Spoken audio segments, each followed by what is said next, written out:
Jesucristo y el Evangelio entre otras religiones. Juan 14:6. Jesús le dijo: Yo soy el camino, la verdad y la vida. Nadie viene al Padre sino por mí. Este es quizás uno de los textos más conocidos del Nuevo Testamento. Es sin duda uno de los más grandes axiomas de la fe cristiana. El presente artículo lo expondré con un enfoque apologético simple. Será una herramienta no solo efectiva para el evangelismo, sino para la presentación del cristianismo como verdad única en la persona de Jesucristo. Cristo es más que un personaje histórico, más que un gran maestro de moral. Sus palabras, con más de 2000 años de antigüedad, siguen siendo el paradigma de muchas culturas y miles de millones de seres humanos. Su doctrina sentó las bases de lo que hoy conocemos como Occidente. Su mensaje de amor, paz y justicia no tienen parangón en la historia. Esa triarmonía conceptual refleja la más poderosa esencia de su ser y nuestro credo. El mundo está lleno de ofertas religiosas, hoy más que nunca con el presente pluralismo dictado en todos los ámbitos de la sociedad. Sin embargo, no son las muchas ofertas religiosas las que pueden salvar al hombre, sino la oferta correcta. Existe un creciente aumento de lo que en teología se llama universalismo soteriológico. Este concepto apela al pensamiento común de que todas o cualquier religión puede llevar a Dios Padre. Pero existe un grave problema con ese paradigma común, y es la falta a la lógica elemental. Bajo parámetros lógicos de rigor, es imposible suscribir esa idea. La lógica es la estructura formal del pensamiento. Refleja en buena medida nuestra capacidad racional. Es el aeróbic del cerebro. Permítame rápidamente un ejercicio. Muchas veces hablo sobre una ley lógica llamada la ley de la no contradicción. Dicha ley plantea que dos proposiciones contradictorias no pueden ser verdaderas a la vez. O una de ellas es falsa o ambas son falsas. Lo que no puede suceder es que ambas sean verdaderas. Apliquemos esto al caso de las ofertas religiosas. Si pienso que cualquier religión lleva a Dios, se me presenta un grave e insoluble problema. Cuando estudiamos todas las religiones y las comparamos entre sí, notamos que son sistemáticamente contradictorias. El budismo y el hinduismo presentan el camino a la salvación a través del karma y las reencarnaciones. El Islam centra su salvación en el sacrificio personal e inescrupuloso por Alá. Este puede muchas veces consistir en suicidarse tomando la vida de otros por amor a Alá. El cristianismo expone un planteamiento diametralmente opuesto. La salvación del hombre y su camino a Dios no consiste en nada de lo antes mencionado. Si el Islam es verdad, el hinduismo no puede ser verdad, o viceversa. Incluso entre el mismo hinduismo y el budismo, aun cuando comparten doctrinas comunes como el karma, la reencarnación y la unión final con el espíritu universal, tienen principios morales que pueden ser contrapuestos. La moral de los distintos sistemas religiosos son la columna vertebral de todo sistema doctrinal. En esto, aunque entre religiones se pueden compartir principios en común, no sucede así en aquellos aspectos fundamentales de carácter salvífico. El carácter panteísta del hinduismo, con sus más de 330 millones de dioses, hace que nos encontremos ante un arduo y contradictorio sistema para la salvación.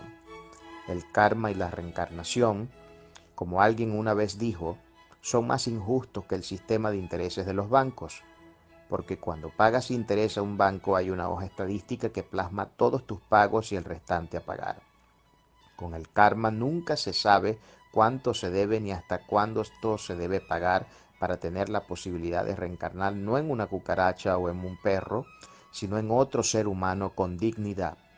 Como ve, es un sistema mucho más injusto que el de los bancos. Tampoco hay manera de saber en esas religiones cuántas veces se debe reencarnar para llegar al fin último de la unión al Espíritu Universal. Y como todo sistema poco claro en sus estructuras, nunca se sabe si mis reencarnaciones a través de la historia están siendo las correctas para luego ir a ese espíritu de los espíritus, donde se encuentra el supuesto descanso eterno. Todo eso es absolutamente opuesto al núcleo conceptual y moral del cristianismo.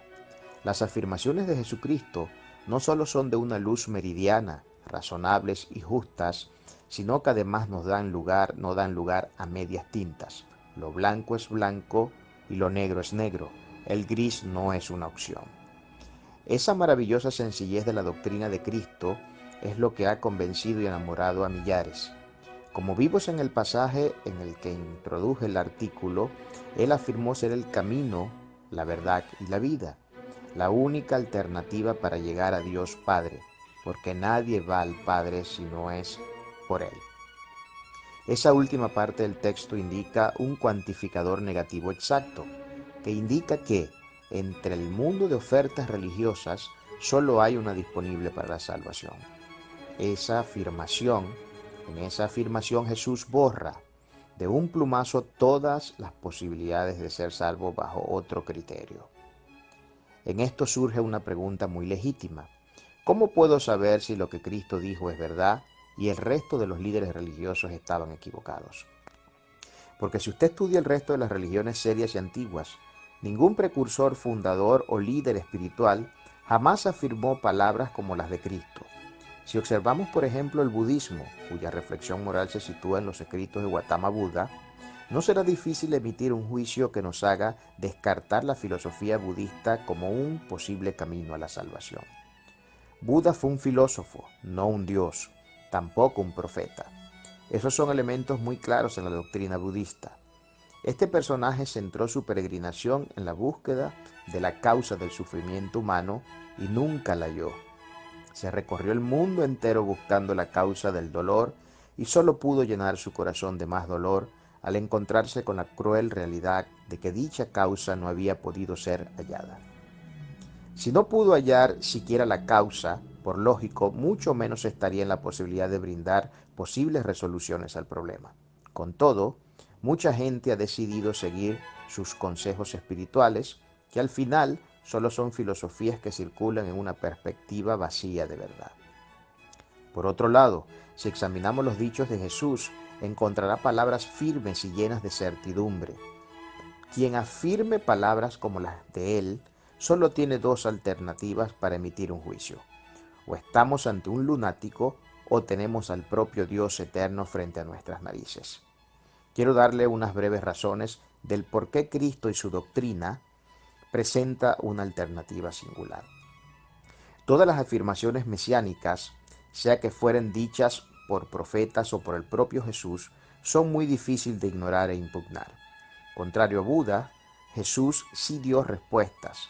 No solo eran elocuentes y potentes, sino que incluso apelaban al más alto sentido común.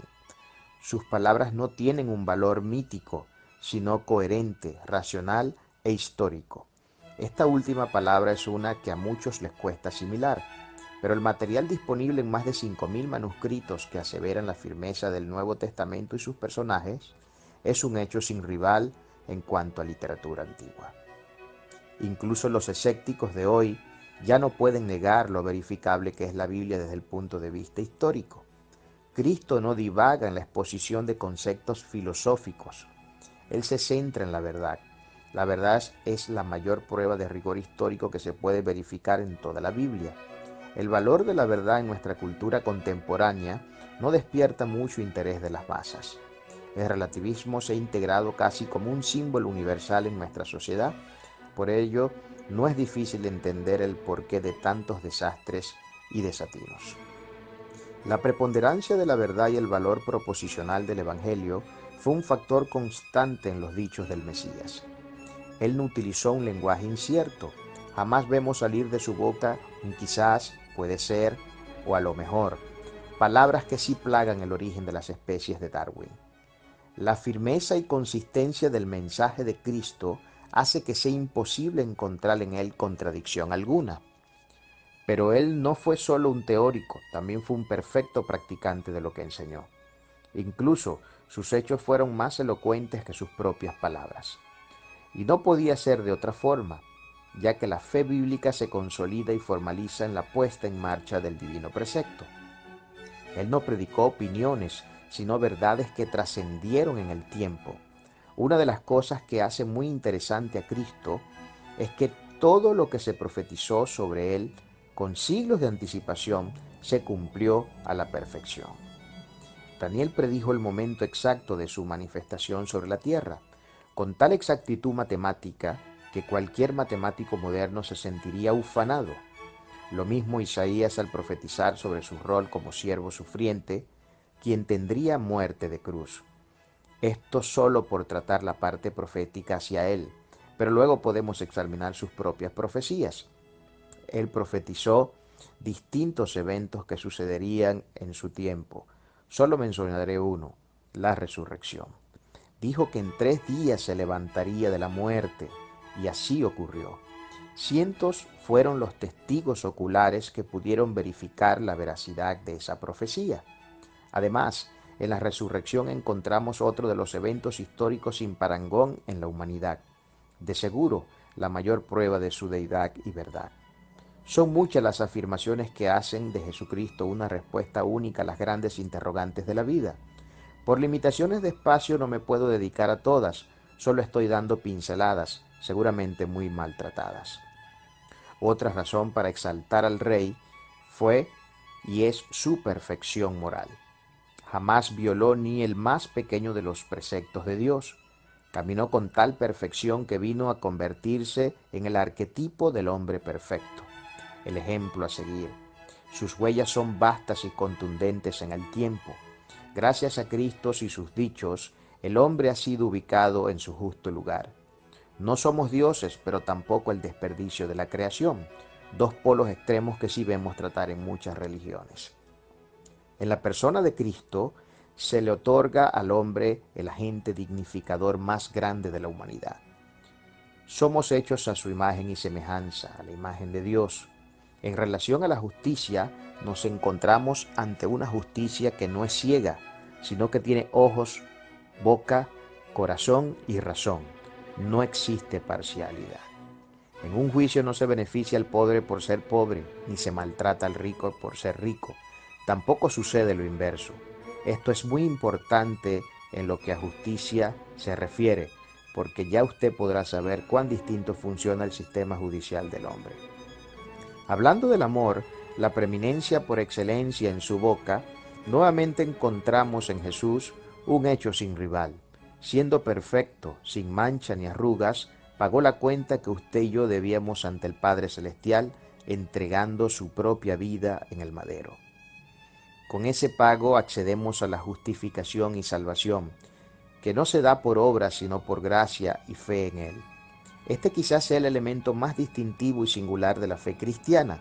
Mientras que otras religiones ponen su enfoque salvífico en el mismo hombre por medio de obras de justicia, Cristo, por el contrario, entiende que en la absoluta incapacidad del hombre de buscar a Dios y elegir por una moral bondadosa, enseña que la salvación y justificación del hombre descansa en lo que Él hizo en la cruz, porque no es por obra humana para que el hombre no se gloríe.